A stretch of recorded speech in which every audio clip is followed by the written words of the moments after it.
السلام عليكم ورحمة الله وبركاته. أهلا وسهلا بكم في فيديو جديد من فيديوهات كورس النود.js. في الفيديو ده إن شاء الله هنتكلم على ال NPM، واللي هي طول نقدر إن احنا نستخدمها عشان ننزل third party modules في البروجكت بتاعنا. فهي بتسهل علينا عملية إن احنا ننزل ونمانج الباكجز دي أو الموديولز دي في البروجكت بتاعنا. فال NPM نفسها بتتكون من جزئين: الريجستري، ودي المكتبة نفسها اللي موجود عليها الباكج دي اللي احنا نقدر ان احنا نستخدمها، وال CLI tool اللي احنا هنستخدمها عشان ننزل اي باكج موجودة جوه الريجستري. فتقدر ان انت تروح على او الريجستري عن طريق ان انت تروح على npmjs.com، وهنا تقدر تبحث عن اي باكج انت عايزها. فليكن مثلا هنا ببحث عن اكسبرس، فهنا ده الاكسبرس هنلاقي هنا وصف للمكتبة دي، تمام، او الفريم ورك اللي هو الاكسبرس. وهنلاقي هنا الكوماند اللي احنا المفروض نكتبه في التيرمينال عشان انستول الباكج دي. طبعا ال npm بتنزل مع اللي هو النود جي اس، يعني انت لما بتعمل انستول للنود جي اس فهي اوريدي بيجي معاها اللي هو ال npm، وتقدر تتأكد من كده لو كتبت npm-v، وهو هنا هيرجع لك اللي هو الفيرجن نمبر بتاع ال npm. فهي ده اللي هو الديفولت باكج مانجر خلاص، واللي هو بيجي مع النود جي اس لما بتعمل انستول ليه. طيب، هنشوف دلوقتي ازاي نقدر ان احنا نستخدم ال npm في البروجكت بتاعنا. فاول حاجة محتاجين نعملها هو ان احنا نعمل initialize للبروجكت بتاعنا ان هو يبدأ ان هو يستخدم ال npm عن طريق ان احنا بنعمل فايل عندنا في البروجكت بتاعنا اسمه package.json.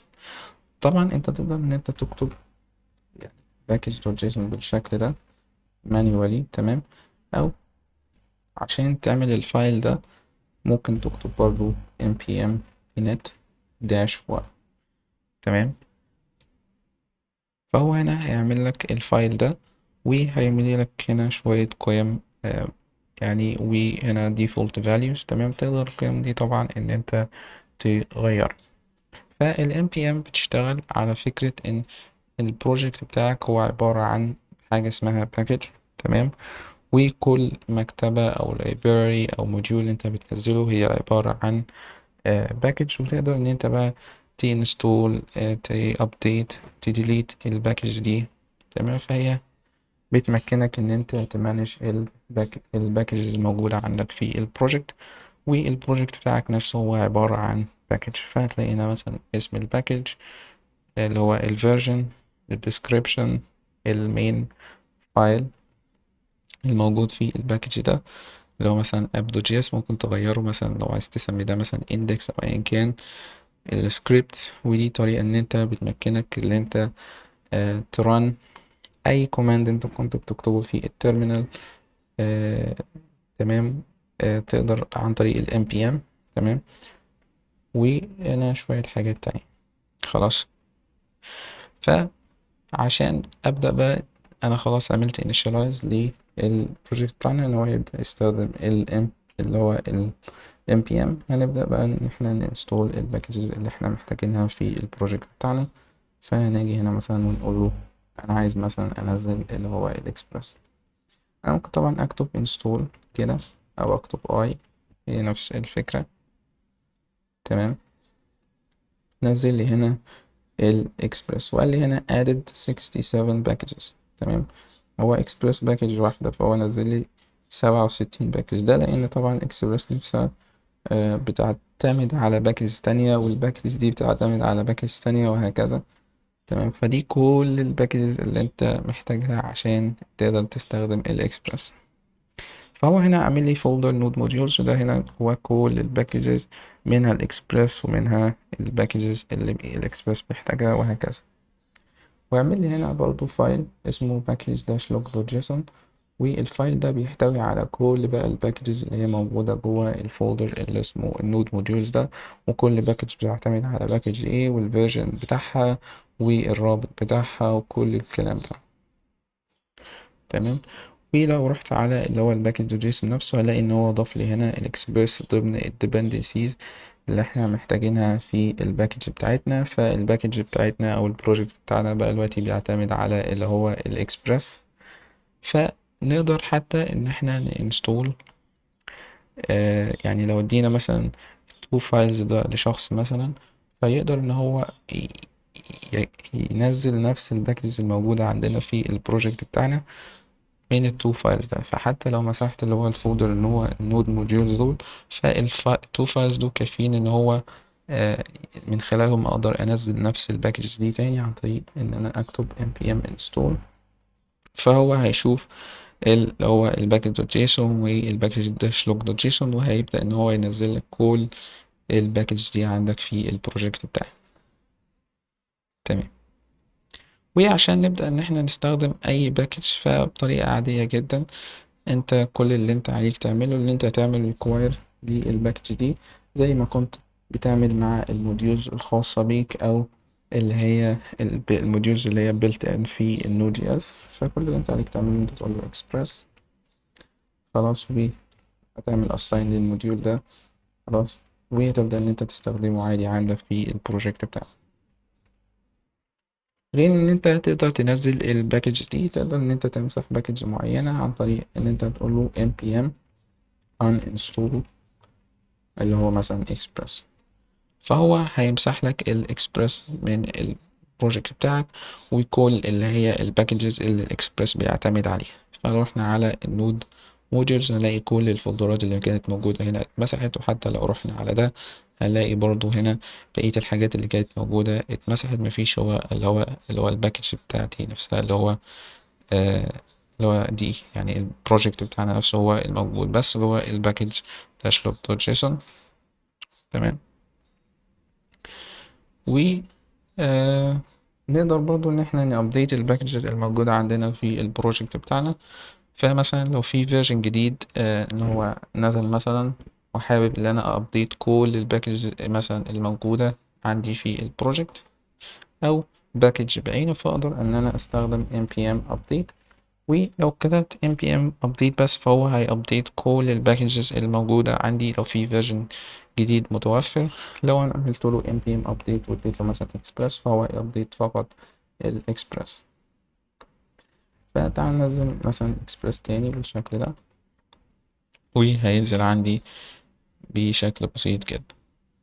طبعا ال dependencies في منها نوعين. أول نوع اللي هو العادية dependencies العادية، والdependencies العادية دي احنا بنستخدمها في الكود بتاعنا، والكود بتاعنا مش هيران من غير dependencies دي. وفي dependencies اسمها dev dependencies. dev dependencies دي هي حاجات خاصة فقط بالdevelopment. تمام. يعني الابليكيشن بتاعنا مثلا لما نعمل له deploy مش هيحتاج الباكج دي في عشان يران مثلا في لما نعمل له deploy. تمام. فنقدر ان احنا ننزل مثلا باكج اسمها نودمون. تمام. تمام. npm نودمون، وهقول له داش تي. فداش تي هنا معناها ان النود مون ده انا عايزك تنزلها لي بس كديف ديبندنسي. تمام. يعني هي ديبندنسي اثناء الديفلوبمنت بس. زي شايفين ضاف لي هنا انتري جديدة للديف ديبندنسيز، وتحتيها هلاقي هنا النود مون. طبعا النود مون الباكج دي بتمكنني ان انا اعمل واتش مثلا لفايل، ولو في حاجة اتغيرت في الفايل ده بيعمل ابديت او بيرستارت ال ال بيران اللي هو الفايل ده بالنود مرة تانية. تمام. ولكن طبعا احنا شفنا في احد الفيديوهات ان احنا في النود نفسها بقى في موجود دلوقتي اللي هو الواتش مود. والواتش مود ده آه بقى بيعمل نفس الفكرة بتاعت النود مود، فاحنا ما عدناش محتاجين مثلا للنود مود. فنقدر ان احنا نمسح النود مود ده عن طريق طبعا npm install تاني دي النود مود مثلا، فهو هيمسحه لي بالشكل ده. آخر حاجة أو لسه في حاجتين عايز أتكلم عنهم، هو أول حاجة اللي هو موضوع الفيرجن ده. تمام. العلامة دي الموجودة في الفيرجن معناها إن أنت هتستخدمني على الأقل الفيرجن ده. تمام. ولكن مثلا لو أنت اديت مثلا لشخص التو فايلز دول مثلا هو عامل انستول، فهو عادي جدا لو في فيرجن جديد ان هو ينزل فيرجن جديد. فهنا دي معناها انت على الاقل هتستخدم الفيرجن ده. لو عايز ان هو ينزل فيرجن يعني بعينه يعني، فتمسح ده. تمام. ولكن في حاجة برضو ان هو لو الرقم ده اتغير بقى فيه مثلا 10 20 مثلا، وده بقى 50، فهو ده فيرجن جديد مثلا أعلى من الفيرجن الموجود عندي هينزله لي. بس لو الفيرجن اللي هو أو الرقم الأولاني ده اتغير مش هينزل لي مثلا لو ده بقى 6 مثلا، فمش هينزل لي الفيرجن اللي هو 6. تمام. فأول رقم هنا ده اسمه الميجر نمبر بتاع الباكج دي، اسمه الماينر نمبر، وده اسمه الباتش نمبر. وهنا عادي جدا ان اللي هو الماينر نمبر والباتش نمبر ده يتغير، فده مش هيعمل مشاكل عندي في الكود الكود واستخدامي للمكتبة ديت. ولكن لو الميجر نمبر ده اتغير فممكن يكون او يحصل مثلا بريكنج تشينجز او حاجات ما عادتش مثلا موجودة وانا بستعملها في الكود عندي. فعشان كده الكونفنشن او الاتفاق ان هو لو انت استخدمت العلامة دي فهو هينزل لك احدث حاجة في اللي هو الماينر والباتش نمبر. بس لو الميجر نمبر مثلا اتغير ما فمش هيحدث لك ده مثلا لفيرجن 6. تمام. تاني حاجة او اخر حاجة اتكلم عنها هي السكريبتس هنا اقدر ان انا اكتب الكوماند او اي حاجة انا بكتبها في التيرمينال مثلا. ويعني مثلا ده اقدر اخده كده تمام واحطه عندي هنا. هعمل سكريبت مثلا نسميها اي حاجة يو مثلا او ايا كان، واحط الكوماند ده. فاي كوماند انا بكتبه في التيرمينال اقدر ان انا احطه هنا واديله نيم. تمام. واقدر ان انا ارن الحاجة اللي هي الاسم ده بيشير اليها اللي هو الكوماند ده عندي عن طريق الام بي ام. فمثلا لو انا عملت انستول للنود مون تاني خلاص، وهستخدم اللي هو السكريبت ده عشان مثلا ان انا امسح النود مود. فبدل ما اكتب مثلا npm uninstall node mod، فانا اقدر اكتب npm run u. فهو هيرن السكريبت ده، فهو هينفذ ايا كان الحاجة اللي انت كاتبها هنا، ايا كان اللي هو الكوماند اللي انت كاتبه هنا هينفذه لك. زي ما شايفين مسح لي النود مود. فانا اقدر اكتب اي كوماند او اي حاجة انا بكتبها في التيرمينال واديها اسم، واقدر ان انا اران الحاجة دي عن طريق اللي انا اقول له npm run واسم السكريبت ده. بس كده ده كان يعني معظم الحاجات اللي احنا هنحتاجها عشان نبدأ ان احنا مثلا install third party packages في البروجكت بتاعنا زي مثلا الاكسبرس. وبس كده، والسلام عليكم ورحمة الله وبركاته.